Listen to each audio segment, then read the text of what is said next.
what you can do at your level. It's a beautiful Wednesday morning, and I'm on my way to school. The streets are busy, and I walk quickly to make sure I'm not late. I'm thinking about what happened the day before at work. 2 tourists came to our cafe. They didn't speak much English, and my boss, Ms. Sarah, spoke to them using simple sentences. It was amazing how easily they understood her. I felt inspired by her patience and kindness. When I arrive at school, I can't wait to share the story with my English teacher, Mrs. Clara. She is kind and always gives good advice. Sharing the story. At the start of class, I raise my hand. Mrs. Clara, can I tell you something that happened at work yesterday? Of course, she says with a smile. Go ahead. I begin telling her about the 2 tourists who came to our cafe. I explain how my boss spoke to them in simple sentences, and they understood her very well. It made me realize how important it is to know how to communicate at different levels of English, I say. Mrs. Clara listens carefully. When I finish, she nods. Your boss sounds like a very clever and thoughtful person, she says. This is a great example of how we can communicate even when there is a language barrier. Let's talk more about this today. Learning about English levels. Mrs. Clara walks to the whiteboard and writes, what you can do at your level at the top. Let's start with the basics, she says. In English, there are different levels of learning. Some students are beginners, and others are more advanced. Today, we'll discuss these levels and what you can do at each one. She draws 3 columns on the board. First, basic level 1000 words. Second, intermediate level 2000 words. Third, advanced level 3000 plus words. Mrs. Clara points to the first column.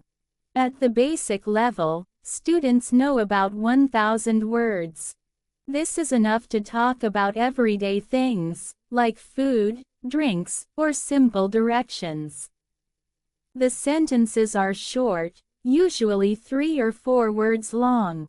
For example, if you want to ask for coffee, you can say, I want coffee, or, where is milk? It's not perfect, but it works. She looks at the class. Have any of you spoken to someone at this level? I raise my hand. Yes, the tourists at our cafe. They spoke in short sentences like that. Mrs. Clara nods. Exactly. At this level, the key is to speak slowly and use simple words. You don't need big sentences to communicate. She moves to the next column. Now, let's talk about the intermediate level. At this level, students know around 2000 words. This is where most of you are now. You can talk about your family, hobbies, or your daily life. Your sentences are longer, like, I like to play football, or, I went to the park yesterday.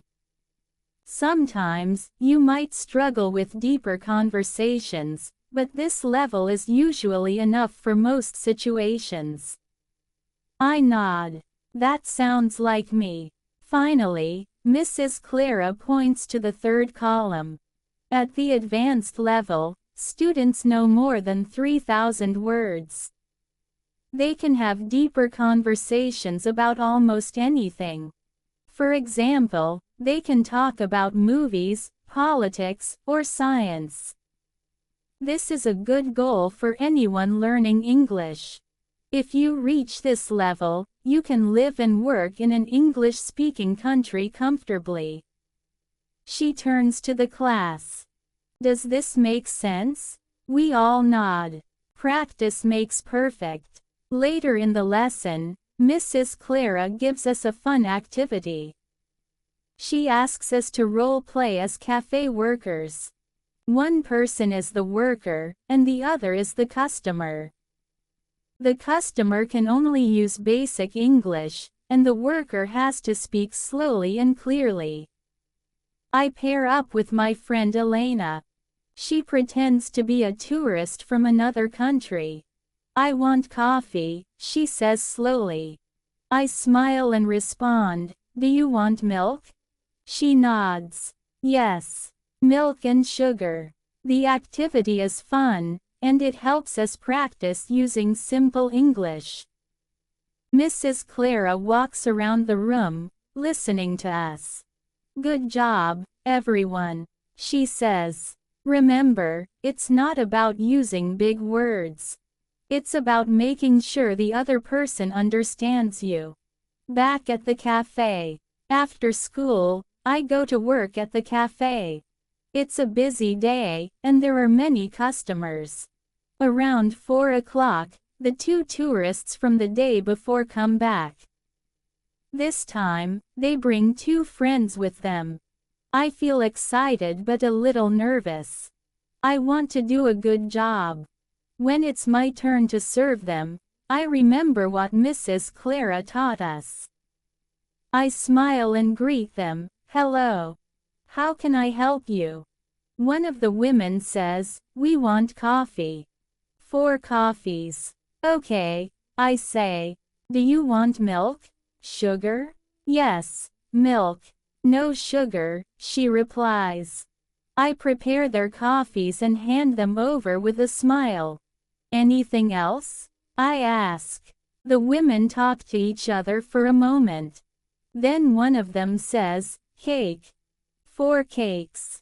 I show them the cakes we have, and they point to the ones they want. Soon, everything is ready. They smile and say, thank you. A special conversation. After they sit down, I decide to ask them a question. Where are you from? I say slowly. Japan, one of the women replies. That's nice. Do you like our cafe? I ask. Yes, very much, she says. People are kind, easy to talk. Her words make me feel proud. I realize that using simple English really makes a difference. A lesson for life. Over the next few weeks, I keep practicing at work and in class. Every time I meet a customer who doesn't speak much English, I remember to speak slowly and use simple words. I also try to listen carefully to what they are saying. One day, a man from Italy comes to the cafe. He speaks very little English, but I manage to help him order a coffee and a sandwich. Before he leaves, he says, thank you.